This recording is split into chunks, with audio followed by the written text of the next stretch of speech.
Hi everybody, Amber here. It's really late. It's like 2 in the morning on Wednesday, and I've got this big day ahead of me today, and I'm still awake. So I figured I might as well do some Ttmt and show you guys some of the fabric I got on my quilt shop hop a few weeks ago.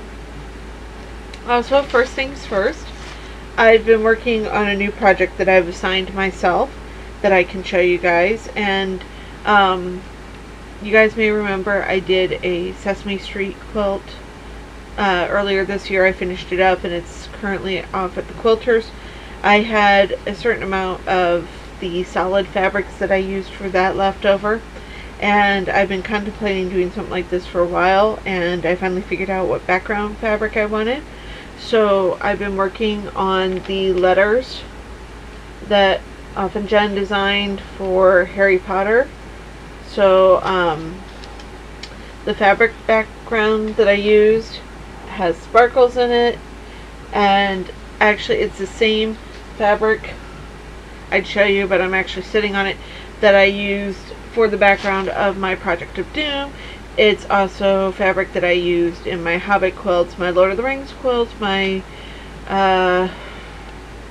it's in my Sesame Street quilt, it's in my Princess Bride quilt, and I'm pretty sure it's in my mom's paw print quilt. I'm not quite sure about that one, but pretty sure.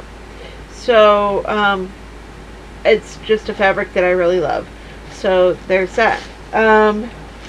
First things first, a few weeks ago, my mom and I were out, and I was in one of those moods where I wanted to buy something. I didn't know what, but I wanted to buy something.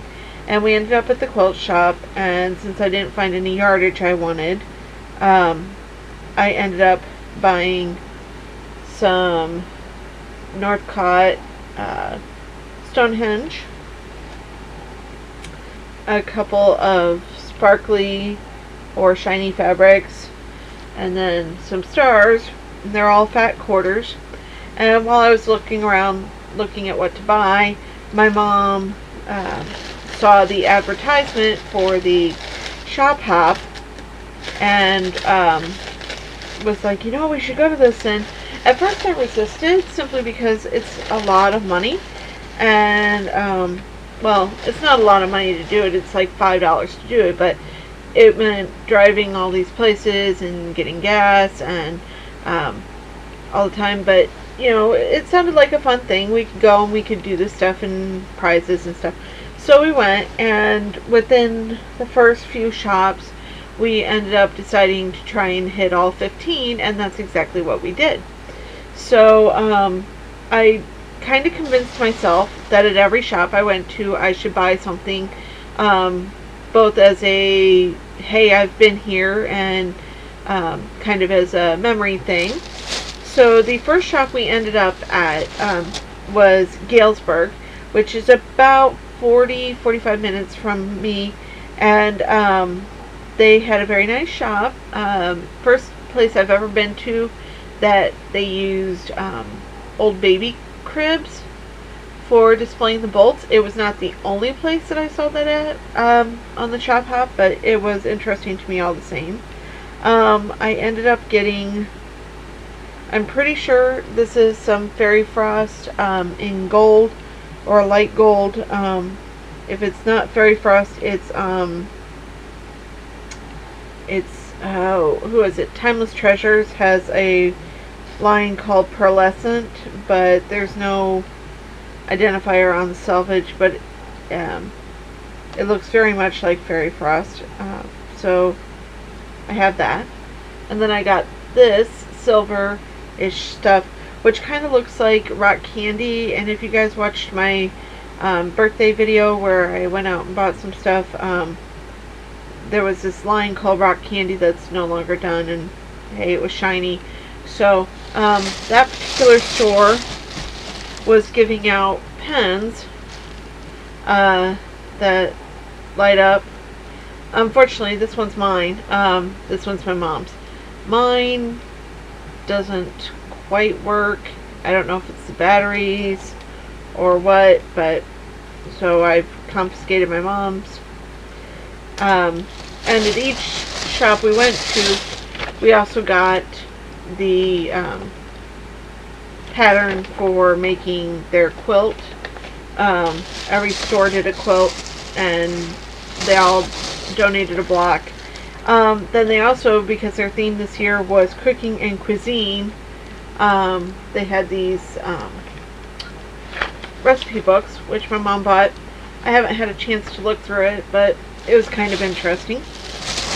So there was that.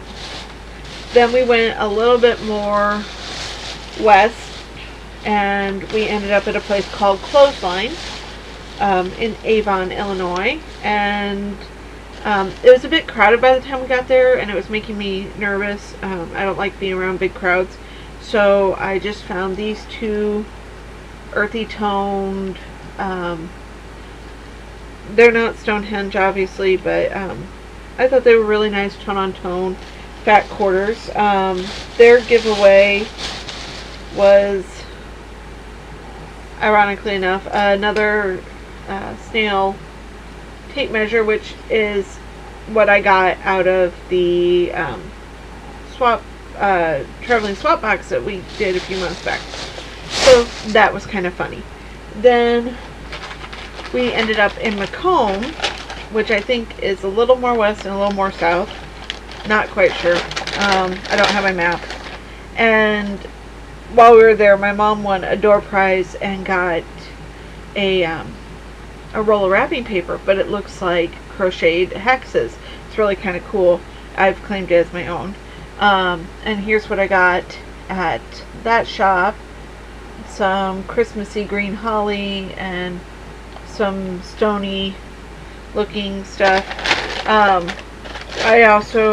didn't win, so I got some kind of pattern. I probably won't use this. I will probably end up giving this to somebody else who can use it. And their giveaway were these coasters. Again, I've claimed my mom's. From there, we went south for quite a while, and we ended up in Jacksonville, Illinois. And in Jacksonville, by that time we'd been traveling for most of the morning, and it was after lunch, and I really had to use the bathroom. And since these people were very nice and let me use their bathroom, and so I decided I was going to spend a little bit more money there. I started looking, and they had fairy frost, and so I got these two different colors of orange. I don't know if that's obvious. I got this green, which is an acid green. I got a pink, which you guys know I'm not huge on pink, but I don't have any pink in my stash. And then I got two fat quarters of this purple, this light purple. And then I also picked up some Stonehenge Northcott stained glass almost looking, and then this as well.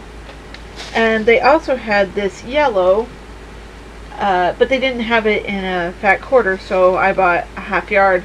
Whenever I have them cut something, I always have them cut at least half a yard.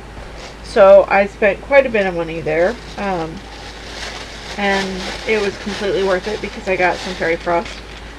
Their giveaway, they gave us little rulers with their company on them and their pattern, and I'm pretty sure this place also gave me chocolate, and that never lasts in my house.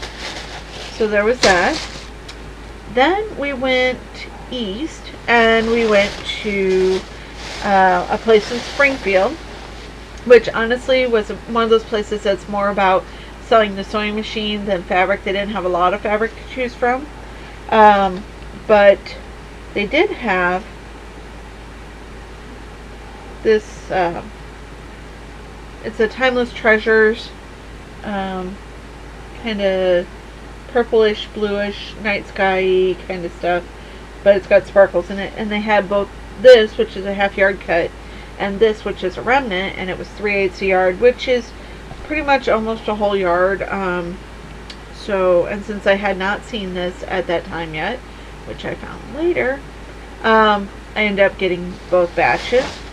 Their giveaway was a can slash beer bottle cozy with their logo and everything on it. And I think, yeah, that was it from that place. Then we went a little more east to this little shop called Peace and Applique. And it's this cute little shop. I will say it was a little scary inside the shop because at some points it felt like the floor was going to break through. But on my way into the shop I tripped over some uneven pavement, and you can't see it anymore, but I had this big old bruise here on my arm because I ran into a corner of a pole, arm first.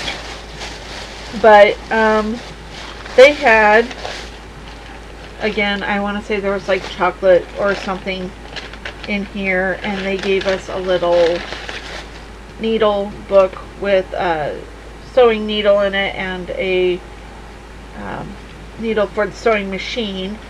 I'm not sure that I can actually use this needle in my sewing machine. I want to talk to the people at my sewing machine shop before I do that, because I would hate to mess up my sewing machine by putting in the wrong kind of needle. But what they did have was this Wizard of Oz printed fabric, and I'm collecting this for a very specific purpose, so I was very excited to see this because I had not seen this print. And honestly, at that point we thought we'd head home, and the road that we were taking to go home happened to go past one more shop, so we decided to go ahead while we were going that way. And their giveaway was something that both intrigues me and frightens me. There was this and this, and they're supposedly the same thing. And what it is you're supposed to attach your scissors, which I still have a pair up here. I had a pair. Yes, I do. Supposed to take your scissors, put them right on here, clip this, and then attach this to your shirt like so, and then you never lose your scissors. I honestly think this is one of the most dangerous things ever. And I told the woman so, but I took it because it was free. That you don't want to give this to an unsuspecting crafter. Because, honestly, wearing scissors right here, or even against my arm, I'm going to bend over forgetting that I'm wearing this, and I'm going to stab myself. Not my idea of fun. So, anyway, they had two different kinds. This one is a bit more difficult. You gotta like flip this up, flip that to clip it. It's a bit more lightweight than the other one. The other one definitely pulls my shirt away. But same thing. I'm just not comfortable, even with it having little pulley things, sticking scissors that close to my body on the regular. But anyway, I got that, and then, sorry, losing my stuff with it. From there, I picked up these two cute fabrics that are both batty, kind of Halloween-y thing, and that was just the first day. One of the other things I picked up, if you watched Off and Jen's video, you know that I sent her the You Sew Girl thing. Well, this is what I found for me, Material Girl. And I think that's all I have time to show you guys, because this is already 14 minutes and I still have half my collection to show you. So I will do that next week, and I will talk to you guys later. Bye.